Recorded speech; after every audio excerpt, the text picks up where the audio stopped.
Et la première fois que j'ai rencontré le pape François, il n'était pas pape.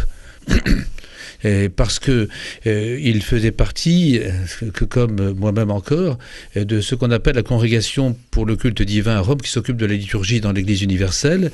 Et lors des réunions plénières, qui ne sont pas très fréquentes tous les 3-4 ans, nous nous retrouvons tous à une cinquantaine à peu près, et le cardinal Georges Bergoglio était de ceux-là, et qui m'a toujours un peu fasciné, le mot serait trop dire, mais qui m'a toujours un petit peu interpellé par son visage lisse et sa façon de se présenter qui était extrêmement discrète. Jamais une parole au-dessus de l'autre, interrogé, il répondait, et dans les moments de pause de ces 3-4 jours qu'on avait au Vatican pour ces réunions, dans ces 3-4 jours, lors des pauses, donc lui ne parlait qu'espagnol, ne parlait pas beaucoup italien, donc je n'ai pas eu l'occasion d'avoir de rencontres très personnelles avec lui. Alors j'étais étonné, je dois dire, comme nous tous, je crois, il y a 1 an, ça me semble d'ailleurs beaucoup plus lointain, à vrai dire, maintenant beaucoup plus lointain. Ça veut dire qu'il a occupé une place très vite dans le paysage. Ça, c'est clair. Je me trouvais, figurez-vous, dans la banlieue de Toulouse, le soir du 13 mars l'an dernier, avec des jeunes que j'allais confirmer quelque temps après à Aussonne. Oui. Et donc je n'avais pas dans une salle où il n'y avait pas d'appareil de télévision, ce qui fait que je n'ai pas vécu en direct la sortie du pape rapide d'ailleurs, parce qu'on ne s'attendait pas à ce que l'issue soit si rapide que cela, quand le pape a été donc élu assez rapidement après une journée et demie. Et je n'ai donc entendu que par mon portable et par le biais de ma maîtresse de maison, la sœur Catherine, etc., qui me mettait donc à l'oreille de son propre portable, dont j'ai appris que c'était un François. François, alors on a pensé à François Ier, mais après ça a été tout de suite, on a parlé François Ier, c'est vrai.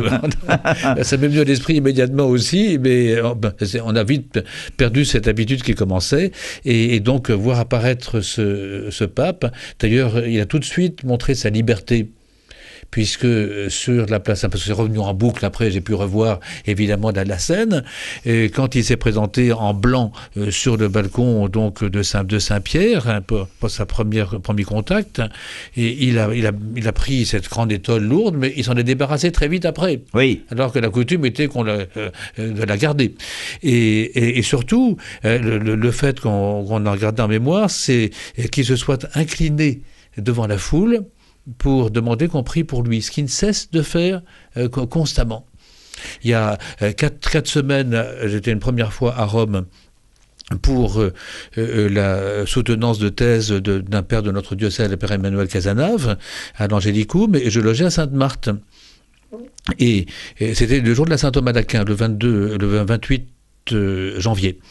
Et donc, j'avais essayé d'aller à la messe le matin à Sainte-Marthe, je logeais pas loin de lui, et un garde suisse pour commencer, et un gorille après, avec des petits Scooby-Doo à l'oreille, vous savez. Oui, bien sûr. Donc, m'ont dit, vous êtes invité, j'ai dit non. Alors même un archevêque ne pouvait pas même, j'avais pensé, pas se considérer, mais assister à la messe, j'emmenais à Toulouse. Et donc je suis remonté chez moi, je suis redescendu déjeuner un peu plus tard pour mon petit déjeuner, j'ai trouvé Jean-Pierre Ricard qui était là, etc. Et à un moment, le pape arrive dans la salle à manger où il prend ses repas avec tout le monde, à une table qui est à lui, assurément, mais tout simplement, et j'avise, moi je finissais mon petit déjeuner, lui il a commencé un petit peu après moi, et je regarde à droite, à gauche, pas de garde suisse, oui. Pas de gorille non plus, et je vais directement à lui, et qui tournait le dos à l'ensemble de la salle. Alors je me présente, je suis l'archevêque de Toulouse, je repars à Toulouse, et ce soir nous célébrons saint Thomas d'Aquin devant son corps aux Jacobins. Il a eu un beau sourire, un très très beau sourire, et je dis ça en français, et il m'a répondu en français, heureux de vous connaître, et puis il m'a dit priez pour moi. Alors vous voyez, prier pour moi, ça revient constamment dans ses propos, et il insiste beaucoup sur ce soutien dans la prière du peuple chrétien. Le fait qu'il ait renoncé à ses appartements pontificaux pour vivre à Sainte-Marthe, c'est aussi un signe, là, non ? Il a expliqué cette volonté qui est la sienne. Enfin, il est resté. On a pris un appartement qui est plus large au centre de Sainte-Marthe, avec des fenêtres qui donnent directement sur le dôme de Saint-Pierre. Mais il a une chambre qui est plus importante que celle qu'on a quand on est à Sainte-Marthe. Mais un peu plus. Mais il est comme tout le monde. Et puis, certes, il a son horaire à lui, mais ce qui frappe, parce que 10 jours après, je suis allé pour plusieurs jours à Rome pour les 50 ans. Il y avait un symposium sur la liturgie, et à l'occasion des 50 ans de la Constitution, la toute première votée de Vatican II sur sa liturgie, Sacrosanctum Concilium. Et là, j'étais 4 jours à Rome. Et là, c'est pas seulement au repas. Vous êtes au repas le soir. C'est régime du buffet. Et le pape à sa table, on ne va pas à sa table, il y a ce secrétaire ou des invités qu'il a particulièrement, mais vous voyez, quand vous allez prendre ce qu'il vous faut, vous voyez le pape devant vous, avec son assiette, en train de prendre son saumon ou ses carottes. Oui. C'est quand même... Ça le rend humble, ça le rend simple. Mais il veut être avec les gens. Oui. Il veut être avec les gens, je crois, et être proche d'eux, et veut voir, etc. Et comme dans la maison, il y a beaucoup de... la dernière fois que j'y étais, il y a 3 semaines, et je tombais juste au moment où il y avait le C8, on appelait le G8 autrefois, mais on appelait le C8, plus exactement, le conseil des 8 cardinaux, et qui était là, qu'on retrouve au petit déjeuner après, et ça m'a même donné l'occasion de célébrer la messe avec lui. Là, vraiment, j'avais demandé de pouvoir le faire, et c'est tombé lors d'un mercredi qui était l'audience générale, et ce jour-là il n'a pas fait d'homélie, une messe toute simple avec le pape, avec seulement les 8 cardinaux du C8 et une douzaine de religieuses de Saint-Vincent-de-Paul qui s'occupent de la maison Sainte-Marthe.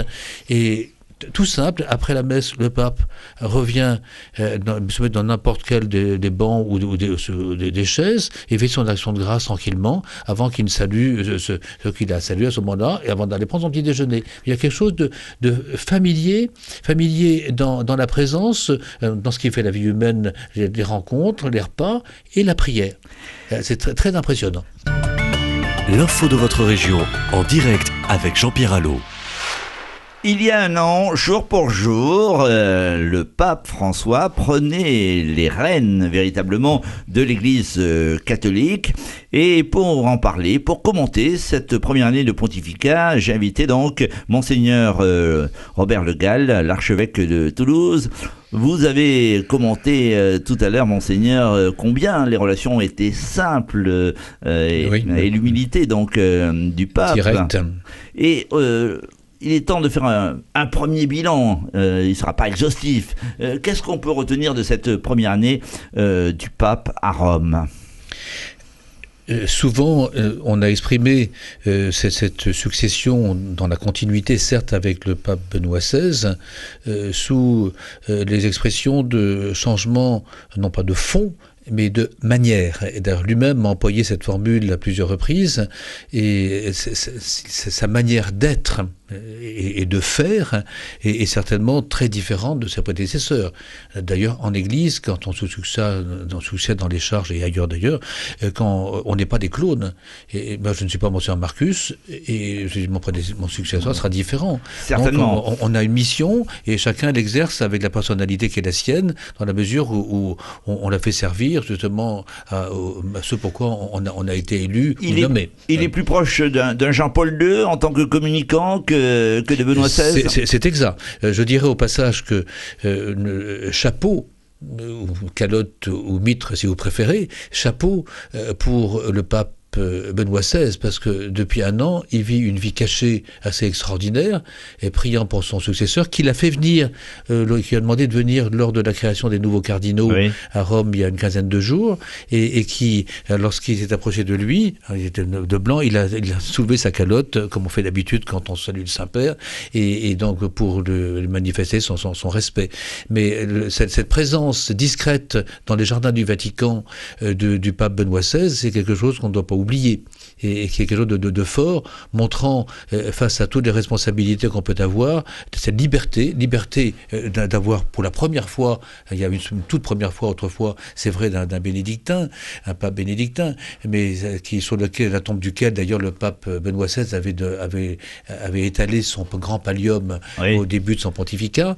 Mais donc c'est quand même quelque chose d'assez extraordinaire d'avoir renoncé à cette charge de la sorte. Et même le pape récemment, insiste à l'occasion de la venue du pape Benoît XVI à la création des cardinaux, il insistait sur le fait qu'il fallait mettre un statut du pape émérite.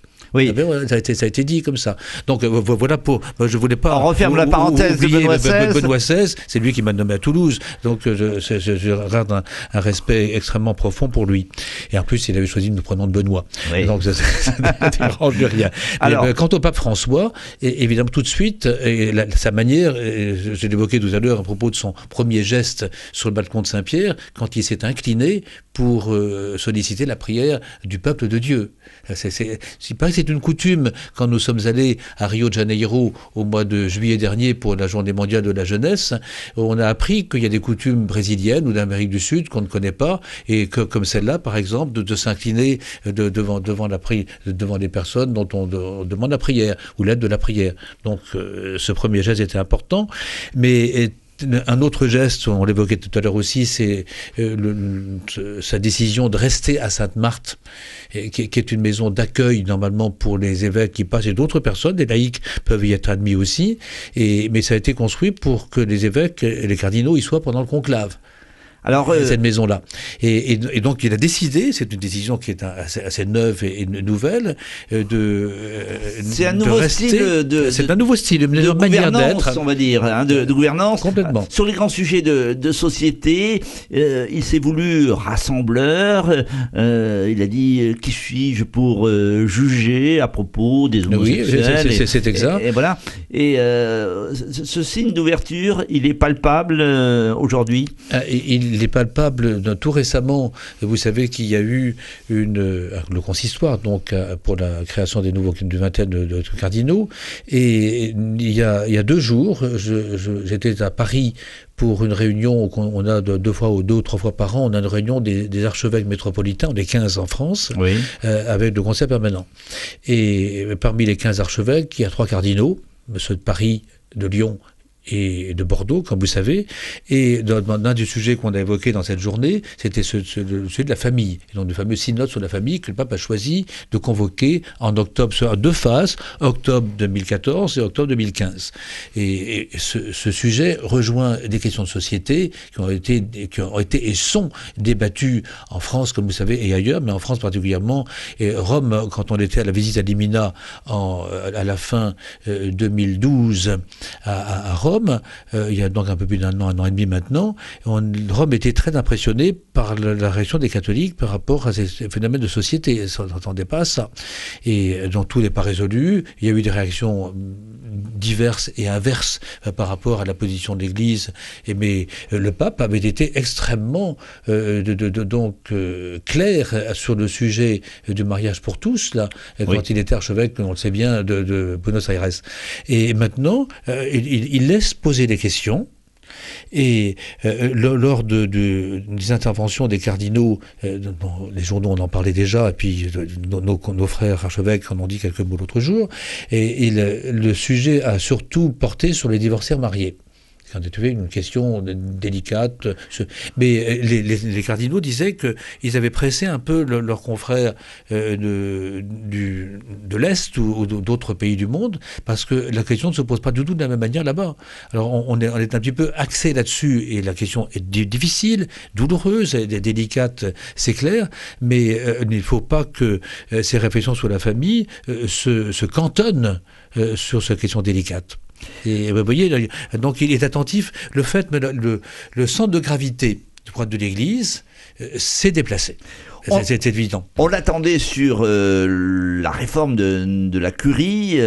C'est un débat important. Oui, est-ce que vous avez l'impression que les marqueurs sont en train un peu de changer à ce niveau-là? Certainement. Vous disiez que le centre de gravité s'est déplacé parce que les nouveaux cardinaux sont pour la plupart non pas d'Europe, mais il n'y a aucun Français cette fois-ci, mais d'Afrique et d'Asie et d'Amérique. Hein.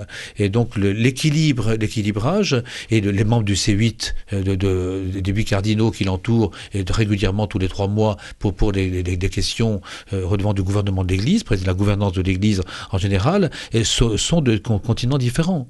Donc c'est-à-dire il y a une volonté d'élargir en effet le gouvernement de l'Église à tous les continents. Ça c'est extrêmement clair. L'Australien Pell, qui est venu nous faire une conférence l'autre jour au symposium sur la liturgie, et un grand type qui a fait du rugby autrefois, et donc vient d'être nommé par le pape,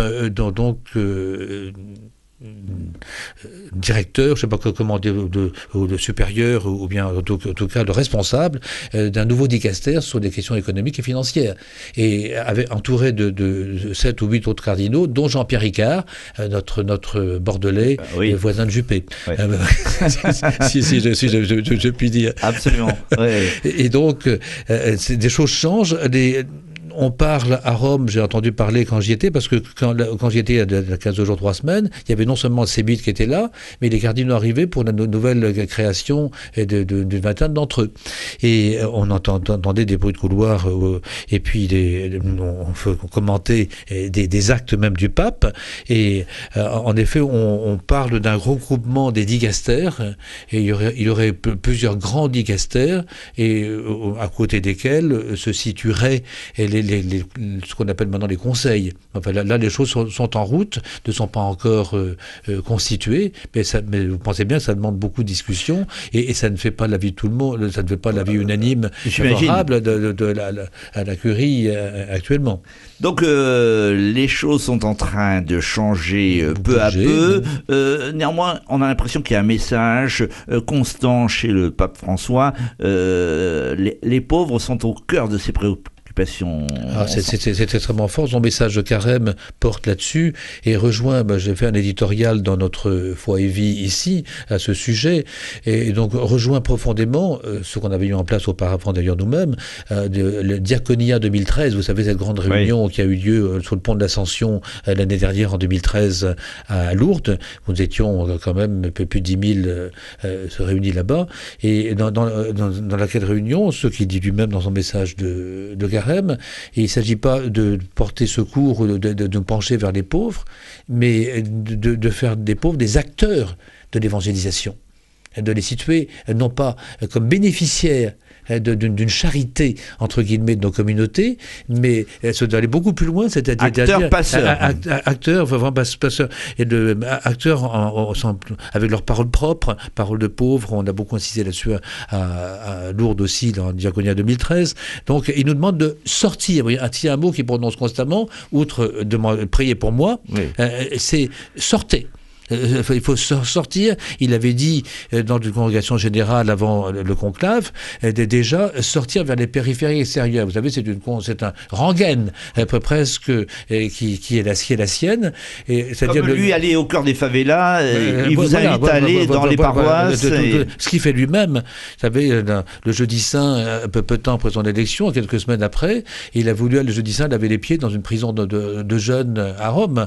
Et donc sortir, il le faisait. Et il allait en bus, je suis venu en tramway tout à l'heure ici, avec le beau temps c'est agréable aussi, mais donc en employant les transports en commun fréquemment, et pour être au contact avec les gens, et avec le peuple, et nous, ce que nous avons dans l'évangélisation auquel il nous convie, il s'agit de sortir non pas en ordre dispersé, mais que nos communautés chrétiennes ne soient pas seulement à ronronner, et puis à se faire plaisir, ou à se lamenter à l'interne, mais qu'on sorte ensemble annoncer la joie de l'évangile. Vous savez, son exhortation, la joie de l'évangile, il la montre.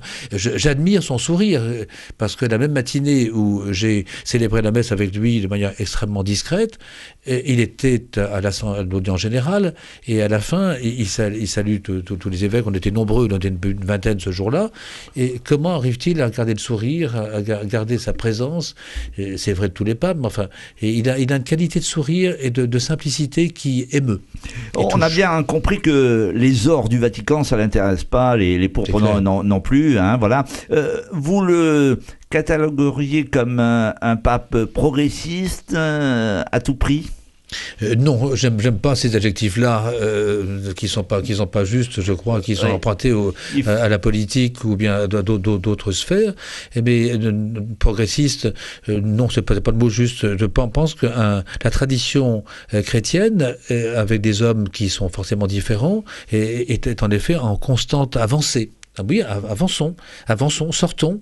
Et certes, il se démarque un petit peu de ses prédécesseurs dans la manière, mais le fond du message chrétien, quand on redit clairement la joie de l'Évangile ou ces homélies de Sainte Marthe, sauf le jour où il était, il n'a pas fait d'homélie ce jour-là, mais où il emploie beaucoup plus, c'est une expression que j'aime bien reprendre, la brosse à récurer que la brosse à reluire. Oui. Vraiment, tout le monde y prend pour son grade, d'une manière, et aussi bien les évêques que les politiques, etc. C'est ce qui le rend certainement très familier, sympathique, au-delà même de la communauté chrétienne. Très nettement. Alors, si seulement il passe son temps à dire qu'il faut sortir, eh ben, il sort, et puis il rencontre des gens, et les gens sont attentifs à ses propos, et ils sont sensibles au parfum de vérité et d'authenticité qui émane de ses propos. On arrive au terme de cet entretien, Monseigneur Le Gall. S'il y a un mot qui caractérise le pape François, à vos yeux, quel est-il?